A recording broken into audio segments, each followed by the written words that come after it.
Hal-hazırda Rusiyada fəaliyyət göstərirsiniz dublyajla bağlı, ümumiyyətlə səslə bağlı. Orada necədir ümumiyyətlə bu deməli cəmiyyənin insanları?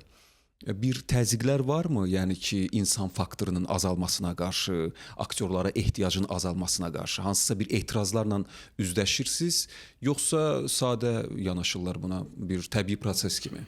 Не, ну, конечно, сейчас я могу сказать честно, вот даже на текущем проекте не то, что конфликтная ситуация, то есть, конечно, у актеров есть опасения того, что